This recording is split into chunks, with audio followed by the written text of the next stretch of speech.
Hello friends, स्वागत है आप सभी का आपके अपने super fast physics YouTube channel पर। फ्रेंड्स, हम लोग जो है यहाँ पर करतार का जो भौतिकी का बुक है उसके क्वेश्चन को डिस्कस कर रहे हैं। ठीक है। और अभी तक जो है हम इसके यूनिट फर्स्ट का न्यूमेरिकल क्वेश्चन को डिस्कस कर चुके हैं और इसके कंसेप्चुअल क्वेश्चन को 169 क्वेश्चन को डिस्कस कर चुके हैं। ठीक है। और आज की इस वीडियो में जो है 170 से 200 जो क्वेश्चन है उस क्वेश्चन को डिस्कस करेंगे। और आज जो है आपका ये यूनिट फर्स्ट जो है ख़त्म हो जाएगा। देन चलते हैं अपने क्वेश्चन की ओर। तो देखिए क्वेश्चन नंबर आपका 170 थोड़ा ब्लर हो गया है। ठीक है ना, इस बढ़िया से स्कैन नहीं हो रहा पाता, जो पेज था उसका स्कैनिंग बढ़िया से नहीं हो रहा था। आगे से हम कोशिश करेंगे कम क्वेश्चन को एक बार में स्कैन करेंगे। एक ही बार में 10 क्वेश्चन हो रहा था इसीलिए थोड़ा ब्लर हो गया। ठीक है, आगे से हम कोशिश करेंगे ऐसा ना हो। तो चलते हैं अपने क्वेश्चन की ओर।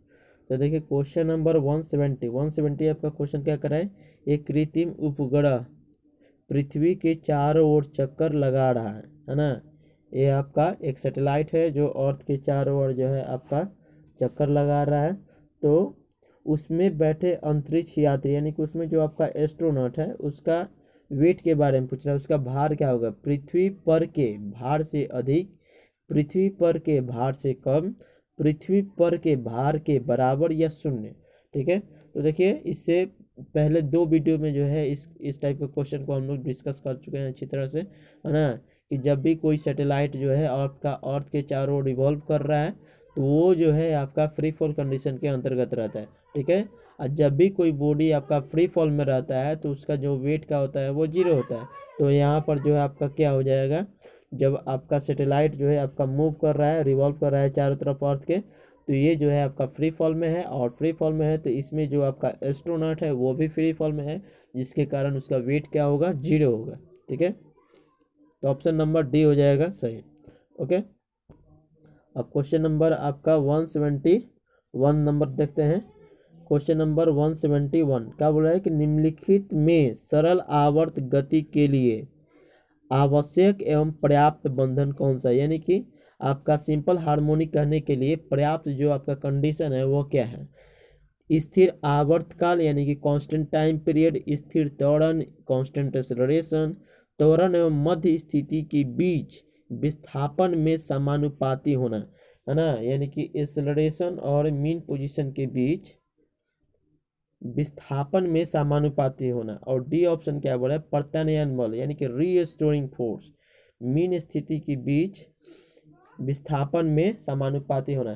तो देखिए जब कोई बॉडी आपका सिंपल हार्मोनिक मोशन में रहता है तो ये जैसे इसका मीन पोजीशन हो गया, और जब ये इधर डिस्प्लेस करता है ना, जब इधर ये डिस्प्लेस कर कर इधर आता है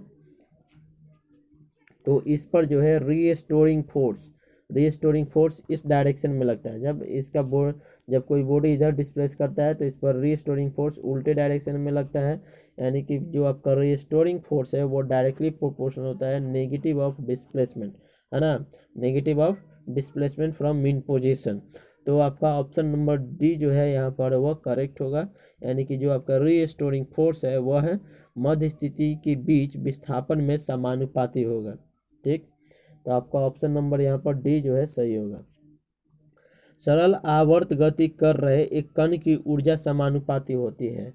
संबंध साम्यावस्था से विस्थापन के, दोलन के आवृत्ति के यानी कि जो आपका फ्रीक्वेंसी के प्रोपोर्शनल होगा, या साम्यावस्था पर वेग के, गति के आयाम के वर्ग के। तो देखिए जब कोई आपका बॉडी सिंपल हार्मोनिक मोशन में है तो उसके अगर एनर्जी के बारे में बात करें तो उसका जो आपका काइनेटिक एनर्जी होता है ना, काइनेटिक एनर्जी जो होता है वो कितना आता है, हाफ एम ओमेगा स्क्वायर, ए स्क्वायर माइनस एक्स स्क्वायर, ए स्क्वायर माइनस एक्स स्क्वायर होता है।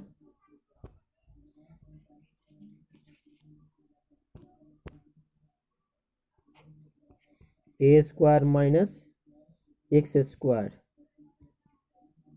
है ना, ये आपका उसका काइनेटिक एनर्जी हो गया। सही है। अब उसका जो पोटेंशियल एनर्जी है वो कितना होता है, half M omega square X square. अब जब आप दोनों को ये जोड़ दीजिएगा तो उसका टोटल एनर्जी कितना आ जाएगा, हाफ एम ओमेगा स्क्वायर ए स्क्वायर, है ना, हाफ एम ओमेगा स्क्वायर ए स्क्वायर, यानी कि टोटल एनर्जी जो है उसका एम्पलीट्यूड के डायरेक्टली प्रोपोर्शनल, यानी कि विस्थापन के डायरेक्टली प्रोपोर्शनल होता है ना। तो देखिए आपका जो आपका ऑप्शन क्या हो जाएगा, गति के आयाम के वर्ग के।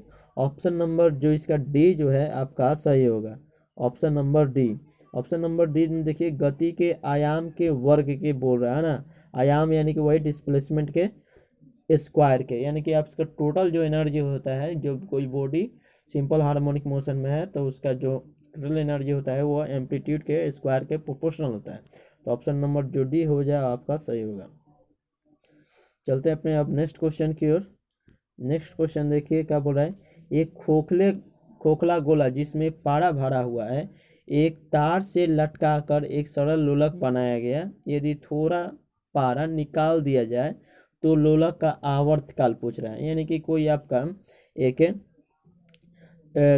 स्फीयर है ना, खोखला गोला है, एक आपका ये हो गया आपका खोखला गोला है, और इसमें जो है आपका पारा भर दिया गया, ठीक है, पारा भर दिया गया और इससे तार से बांध दिया गया है, और ये जो है इसका अभी क्या है, सेंटर ऑफ मास। और जब इसको थोड़ा खाली कर दिया जाएगा, यानी कि यहाँ पर ये देखिए ये ऊपर से खाली हो गया, अब नीचे ये इतना ही आपका पारा भरा हुआ, यानी कि मरकरी भरा हुआ है। तो अब जो है पहले सेंटर ऑफ मास बीच में था, लेकिन अब सेंटर ऑफ मास थोड़ा नीचे आ जाएगा ना, सेंटर ऑफ मास यहाँ पर आ गया। तो अब ये जो ये तार जो है इसका लंबाई जो है बढ़ जाएगा, है ना, लंबाई बढ़ जाएगा। और टाइम पीरियड फार्मूला होता है 2π√L/g, यानी कि लेंथ के डायरेक्टली प्रोपोर्शनल। तो यानी कि लेंथ यहाँ पर बढ़ा तो टाइम पीरियड भी आपका क्या हो जाएगा, बढ़ जाएगा, है ना, टाइम पीरियड बढ़ जाएगा, ठीक है।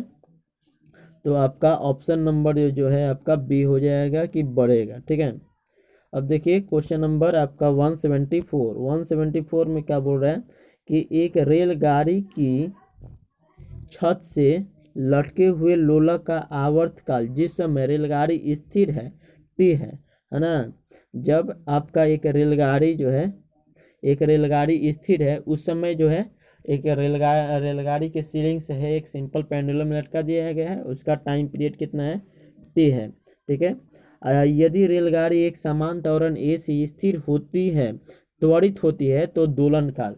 देखिए तो जब जो है जब रेलगाड़ी स्टार्ट हो जाएगा और वो जो है एक्सेलरेशन ए से एक्सेलरेट करेगा तो उस समय जो है सिंपल पेंडुलम का टाइम पीरियड क्या होगा, बढ़ेगा, कम होगा, परिवर्तित नहीं होगा, नो चेंज, या इनफाइनाइट हो जाएगा।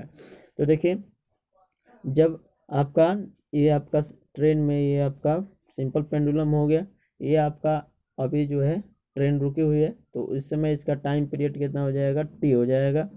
और जब आपका ट्रेन स्टार्ट हो जाएगा, मान लीजिए कि ये ट्रेन के सीलिंग से बना हुआ है और ये जो है एक्सेलरेशन ए से इधर स्टार्ट हो गया, तो ये जो है आपका सिंपल पेंडुलम जो है थोड़ा ऐसे आ जाएगा, ठीक है, थोड़ा ऐसे आ जाएगा। तो ये दोनों का जब आप रिजल्टेंट निकालिएगा तो ये आएगा, ठीक है, ये वाला आ जाएगा। तो इस समय इसका क्या हो जाएगा, जो नेट जी रहेगा वो कितना हो जाएगा, √A² plus G², √A² plus G², okay, ठीक, √A² प्लस जी, यानी कि नेट जो जी इफेक्टिव जो है वो क्या हो जाएगा, इंक्रीज कर जाएगा, और इंक्रीज कर जाएगा तो आपका टाइम पीरियड क्या हो जाएगा, जी जो है बढ़ गया तो टाइम पीरियड क्या हो जाएगा, घटेगा, यानी कि कम होगा। ऑप्शन नंबर बी जो है आपका सही होगा, ओके। देखिए क्वेश्चन नंबर 175 का हो रहा है कि एक सरल लोलक की डोरी द्वारा एक पूर्ण दोलन में किया गया कार्य लोलक की ऊर्जा के बराबर, लोलक के गति ऊर्जा के बराबर, लोलक की स्थिति ऊर्जा के बराबर या शून्य, है ना। लोलक यानी कि पेंडुलम, यानी कि जब पेंडुलम आपका एक डोरी से बढ़ रहा है और है ना, एक आपका ये पेंडुलम है,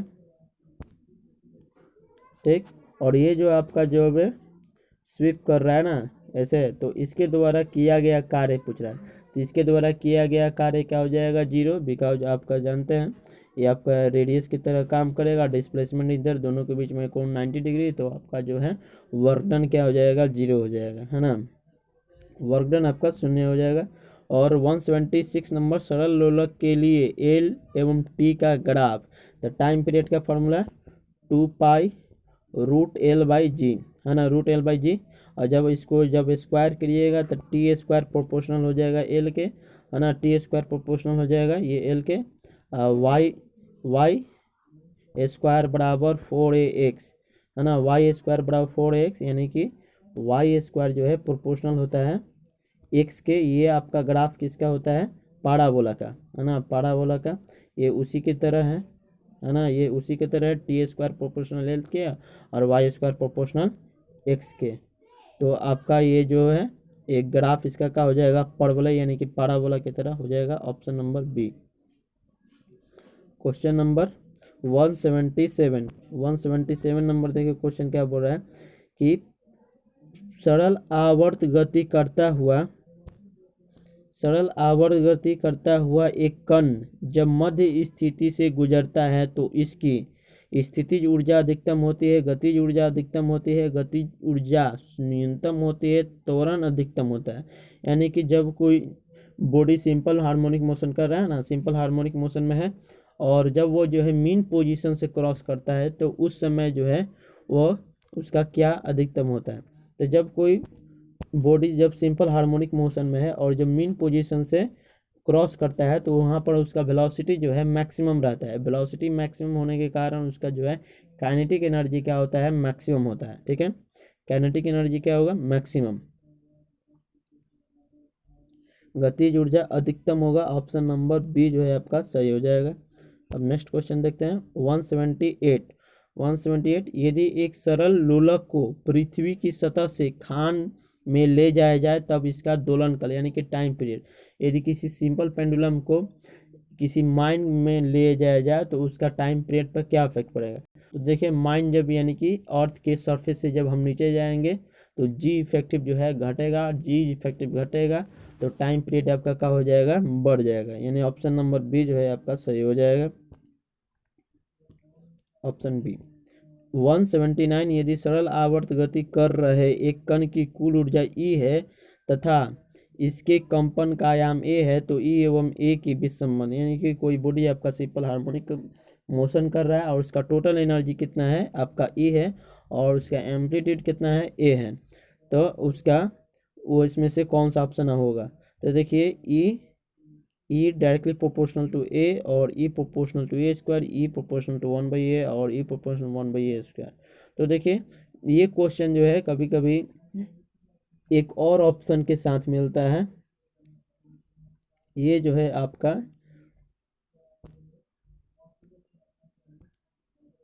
proportional A to the power 0, है ना, ए पर निर्भर नहीं करेगा।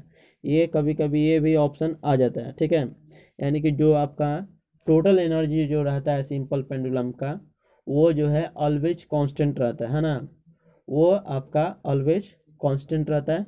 कभी कभी ये भी ऑप्शन आ जाएगा ए के पावर 0, तो उस पर वो भी आपका करेक्ट आंसर हो जाएगा। किसी किसी बुक में आपको ये वाला क्वेश्चन मिल जाएगा ये ऑप्शन के साथ, लेकिन यहाँ पर जो है आपको ये ऑप्शन नहीं दिया गया है, ये वाला ऑप्शन नहीं दिया गया है, तो आपका ऑप्शन नंबर जो है सी जो है करेक्ट हो जाएगा। ठीक है, और यदि इसमें ये वाला भी ऑप्शन रहता है ना, ई प्रोपोर्शनल टू ए के पावर 0, तो वो आपका ये ऑप्शन सही हो जाता है, क्योंकि आपका सिंपल पेंडुलम जब भी कोई भी बॉडी जब सिंपल हार्मोनिक मोशन में है तो उसका जो है एनर्जी, टोटल एनर्जी जो है आपका कांस्टेंट रहता है। ठीक है, टोटल एनर्जी कांस्टेंट रहता है। चलिए अब नेक्स्ट क्वेश्चन की ओर देखते हैं 180 क्वेश्चन। सरल आवर्त गति कर रहे एक कण की मध्य स्थिति से x दूरी पर स्थितिज ऊर्जा समानुपाती होती है। तो कण के जो स्थितिज ऊर्जा होता है वो क्या होता है, कण का जो आपका स्थितिज ऊर्जा होता है half m omega square X square, है ना, half m omega square X square, यानी कि एक्स स्क्वायर के आपका प्रोपोर्शनल होता है। Option number C. सरल आवर्त गति में त्वरण विस्थापन का, है ना, यानी कि जो एक्सेलरेशन होता है वह उसका डिस्प्लेसमेंट से क्या संबंध है। तो देखिए एक्सेलरेशन का फॉर्मूला होता है acceleration is equal to minus का ओमेगा स्क्वायर एक्स, माइनस का ओमेगा स्क्वायर एक्स, जहाँ पर एक्स का है डिस्प्लेसमेंट है, यानी कि समानुपाती होता है। ऑप्शन नंबर बी हो जाएगा। 182 नंबर क्वेश्चन क्या हो रहा है कि द्रव्य का प्रमुख लाक्षणिक गुण है, यानी कि द्रव्य का गुण क्या है, प्रत्यास्थता, तरलता और आकारहीनता और आयतन संरक्षण। तब द्रव्य का जो प्रमुख लाक्षणिक गुण है वो क्या है आपका आयतन संरक्षण।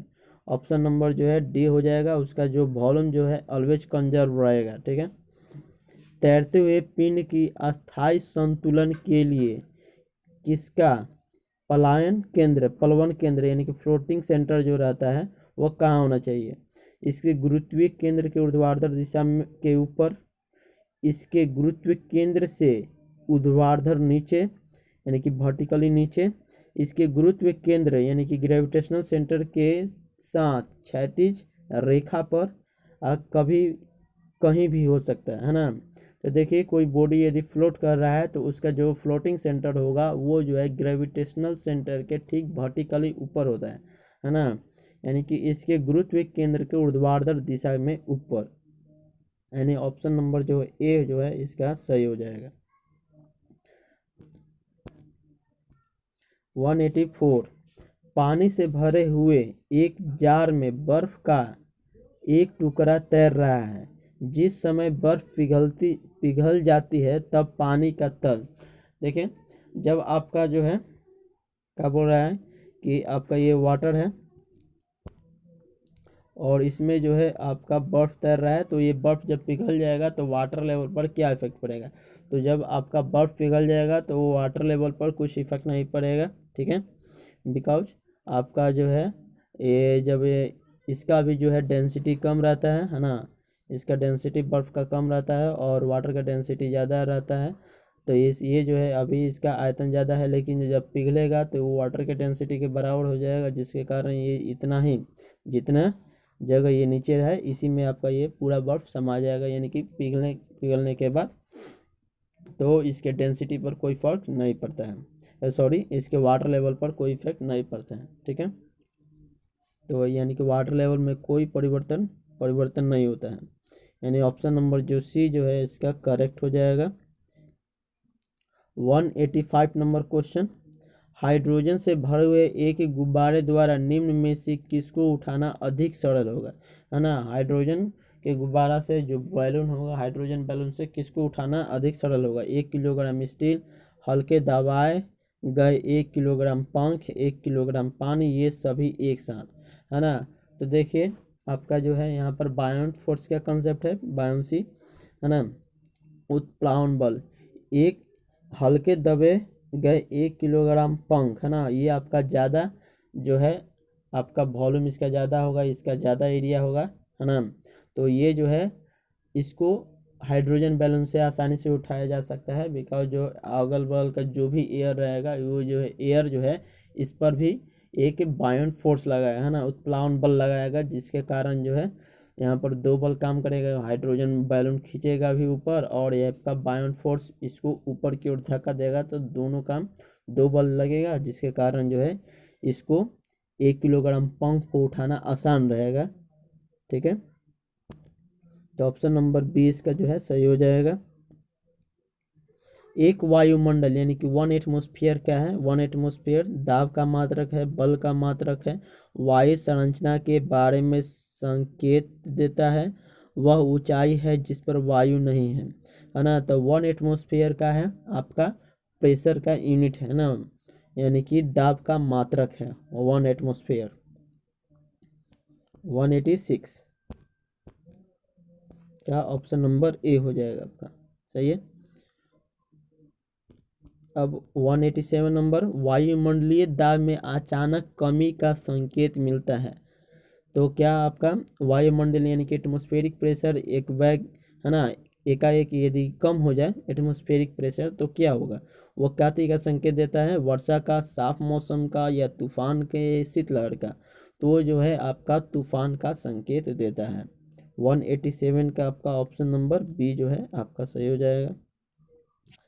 क्वेश्चन नंबर अब देखते हैं 188, पेंट करने वाली मशीन आधारित है, जो आपका पेंट करने वाला मशीन क्या पर आधारित है? बॉयल के नियम पर, फैराडे के नियम पर, बर्नौली सिद्धांत पर और न्यूटन गति के नियम पर।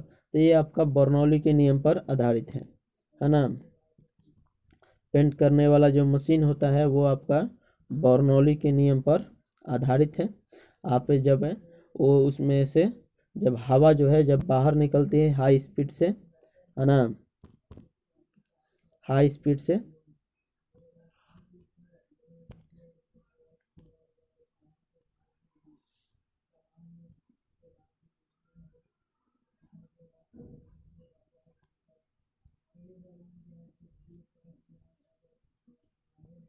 ऐसे कुछ होता है। इसमें से जो है ये आपका पेंट से डूबा रहता है और इधर से जब आप इधर से जब हाई स्पीड से एयर जाती है तो ये जो है कम प्रेशर हो जाने के कारण जहाँ पर हाई स्पीड रहता है वहाँ पर प्रेशर क्या हो जाता है? कम हो जाता है। बर्नौली का सिद्धांत ये कहता है जहाँ पर हाई प्रेशर होगा वहाँ पर जो है हाई, जहाँ पर प्रेशर ज़्यादा होगा पर वेलोसिटी कम होगा और वेलोसिटी ज़्यादा होगा तो प्रेशर कम होगा। ठीक है, तो यहाँ से जब हाई स्पीड में एयर निकलता है ना यहाँ पर, तब प्रेशर जो है यहाँ पर कम हो जाता है। प्रेशर कम हो जाने के कारण क्या है, यहाँ से जो आपका जो नीचे पेंट है वो ऊपर चढ़ जाता है और चढ़ता है और ये इधर से जो हवा आपका हाई स्पीड से जा रहा है बाहर निकल जाता है ना, छोटे छोटे ड्रॉप के साथ।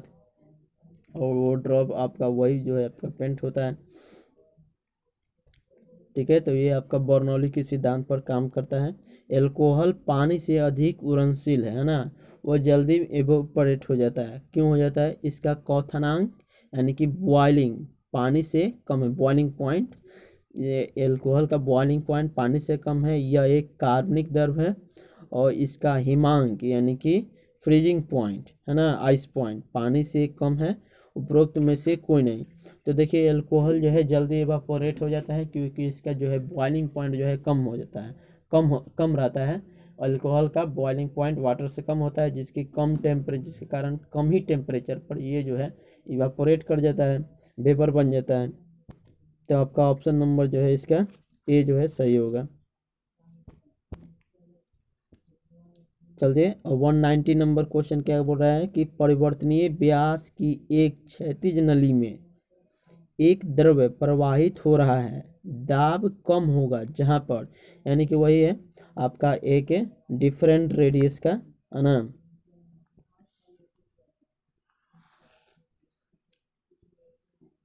अलग अलग रेडियस वाला, है ना, रेडियस यानी कि कांस्टेंट नहीं है। और इसे जो है आपका लिक्विड फ्लो कर रहा है ना, कहाँ पर द्रव प्रवाहित हो रहा है तो दाब कम होगा। प्रेशर कहाँ पर कम होगा?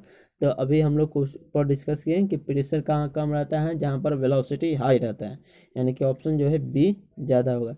वेलोसिटी हाई रहेगा तो प्रेशर जो है आपका क्या हो जाएगा? वहाँ पर कम हो जाएगा, प्रेशर कम हो जाएगा। अब 191 क्या क्वेश्चन बोल रहा है? देखिए ये क्वेश्चन है आपका, ऑफिस से द्रव के वाम प्रवाह की दर निर्भर नहीं करती, यानी कि जो आपका वो ऑफिस रहता है, ये आपका जो आपका पानी वाला टैंक रहता है ना, और इससे जो है ये छिद्र हो गया है ना, ये पानी से भरा हुआ है और यहाँ से जो आपका पानी गिरता है तो ये इसके बारे में बोल रहा है कि इसका जो वेलोसिटी होता है यानी कि पानी के दर का जो प्रवाह होता है, यानी कि यहाँ से निकलने का जो वेलोसिटी होता है वो किस पर डिपेंड नहीं करता है? ये छिद्र की त्रिज्या पर डिपेंड नहीं करता है, गुरुत्वीय त्वरण पर डिपेंड नहीं करता है, ध्रुव स्तंभ की ऊंचाई पर, यानी कि ये आपका जो वाटर लेवल पर, वाटर के हाइट पर डिपेंड नहीं करता है, ये द्रव यानी कि लिक्विड के डेंसिटी पर डिपेंड नहीं करता है, या गुरुत्वीय त्वरण या ये आपका छिद्र की त्रिज्या पर। तो देखिए इसका जो वेलोसिटी का आपको फार्मूला यदि याद रहेगा तो इसको आसानी से बना लेंगे। वेलोसिटी का इसका फार्मूला होता है √2gh, है ना, √2gh। और ये आपका P2 माइनस P1 और नीचे आपका डेंसिटी। P2 आपका प्रेशर यहाँ पर है और P1 आपका प्रेशर यहाँ पर रहता है ना। तो ये देखिए ये यहाँ वाला P1 प्रेशर और P2 आपका प्रेशर यहाँ पर, ये अपर लेवल पर यहाँ पर जो है कितना प्रेशर है ये, ठीक। तो ये आपका ग्रेविटी पर भी डिपेंड करता है, और ये आपका हाइट आपका ये वाला हाइट हो गया है ना, एच हाइट। तो ये आपका हाइट पर भी डिपेंड करता है, और आपका डेंसिटी पर भी डिपेंड करता है। ये डिपेंड किस पर नहीं करता है, ये आपका त्रिज्या है ना, कि छिद्र की त्रिज्या, ये इसके त्रिज्या पर डिपेंड नहीं करता है। तो ऑप्शन नंबर जो है आपका ये आ जाएगा ए, ऑप्शन नंबर ए जो है इसका सही हो जाएगा। अब क्वेश्चन नंबर देखिए 192, बर्नौली समीकरण किस क्षेत्र में महत्वपूर्ण है। बर्नौली समीकरण जो है किस क्षेत्र में महत्वपूर्ण है। चुंबकत्व, द्रव्य के प्रभाव में, वैद्युत क्षेत्र, या प्रकाश वैद्युत प्रभाव, है ना। तो ये आपका बर्नौली का जो सिद्धांत है वो जो है वो फ्लूइड के लिए दिया गया है, यानी कि द्रव्यों के लिए दिया गया है। तो ऑप्शन नंबर जो है आपका ए, सी जो है सी ऑप्शन हो जाएगा। बर्नौली का प्रमेय यानी कि बर्नौली का जो प्रिंसिपल है किस संरक्षण नियम पर आधारित है। तो बर्नौली का जो प्रिंसिपल है वह एनर्जी कंजर्वेशन पर आधारित है। ऑप्शन नंबर जो है आपका डी हो जाएगा, ठीक है। 194, लकड़ी का एक टुकड़ा पानी की एक टब में तैर रहा है, यदि टब स्वतंत्र रूप से गिरती है तब लकड़ी के पिंड पर ऊपर की ओर बल होगा पहले के समान, पहले से अधिक, शून्य, या पिंड के भार के बराबर। तो देखिए इसका ऑप्शन क्या है, पहले के समान, पहले से अधिक, शून्य, और पिंड के वायु के भार के बराबर, है ना।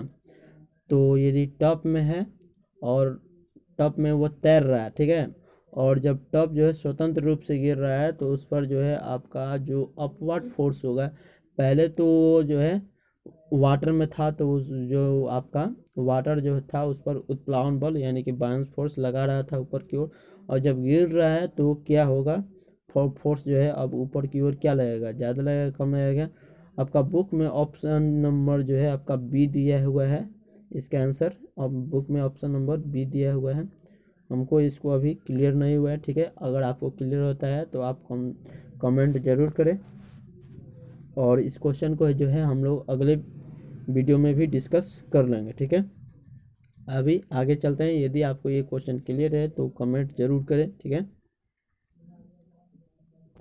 तो अभी आगे चलते हैं 195 नंबर क्वेश्चन, ताप वृद्धि पर किसी द्रव्य का पृष्ठीय तनाव। तो देखिए जब टेम्परेचर जब हम बढ़ाते हैं तो लिक्विड का जो आपका सरफेस टेंशन होता है वो डिक्रीज करता है, और एयर का यानी कि गैस का जो सरफेस टेंशन है वो इंक्रीज करता है। तो यहाँ पर लिक्विड है तो लिक्विड के लिए आपका क्या हो जाएगा, आपका सरफेस टेंशन घट जाएगा। ऑप्शन नंबर जो है बी जो है आपका सही हो जाएगा।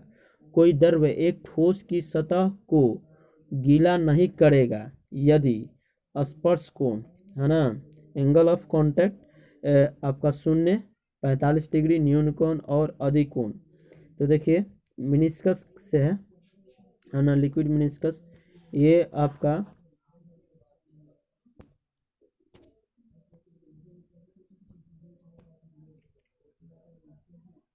है ना, क्या बोल रहा है, कोई द्रव्य एक ठोस की सतह को गीला नहीं करेगा। गीला नहीं करेगा तो उसका जो है आपका सरफेस जो है लिक्विड मिनिस्कस कुछ इस तरह से होगा, लिक्विड मिनिस्कस कुछ इस तरह से होगा। और यहाँ पर जो आपका कोण जो बनेगा वो कोण क्या होगा, 90 डिग्री से जो है अधिक बनेगा, है ना। कोण आपका 90 डिग्री से अधिक बन रहा है तो आपका क्या कोण हो जाएगा, अधिक कोण हो जाएगा। और यदि वो ऐसे रहता तो 90 डिग्री, है ना, और यदि वो ऐसे रहता है ना, सॉरी, यदि अब ऐसे रहता तो ये 90 डिग्री से कम न्यून कोण हो जाता है, ये 90 डिग्री और ये 90 डिग्री से।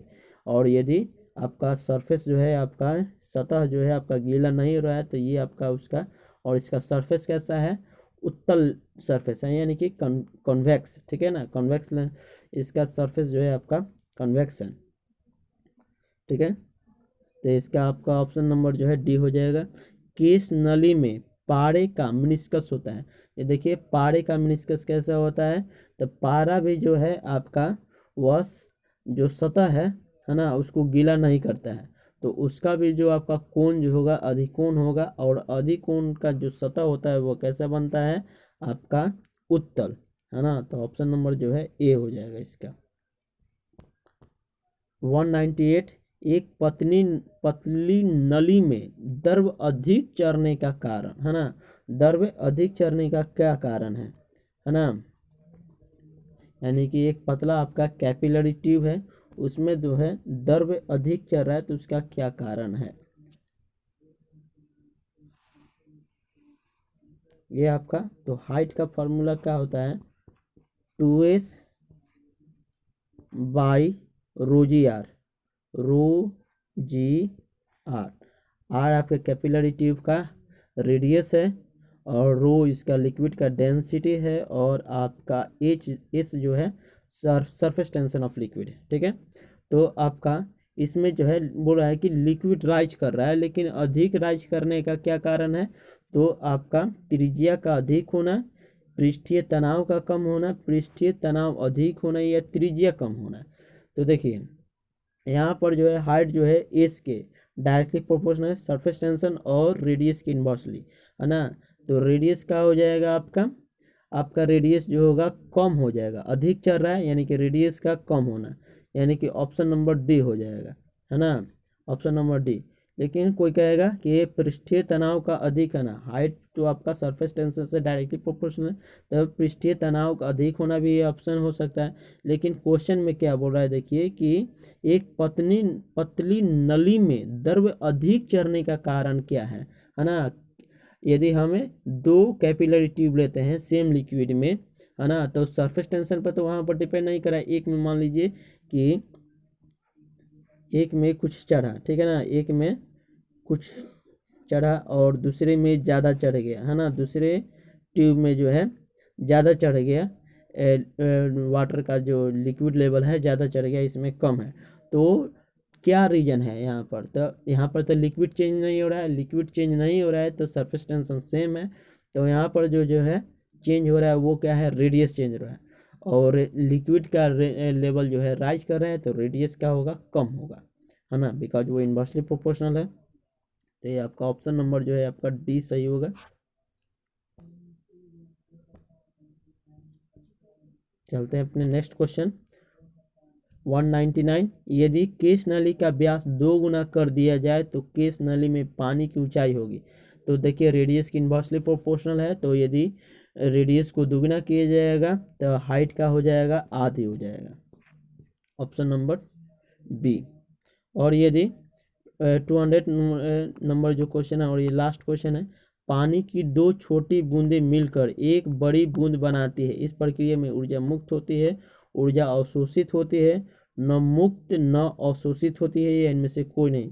तो देखिए जब दो लिक्विड का जो ड्रॉप है आपका, और ये जो है एक सिंगल मतलब कि एक ड्रॉप नया ड्रॉप बना रहा है, तो यहाँ पर जो है इसका एरिया, है ना, ये दोनों का जो एरिया है वो एरिया ज़्यादा रहता है और इसके एरिया कम रहता है दोनों के एरिया से।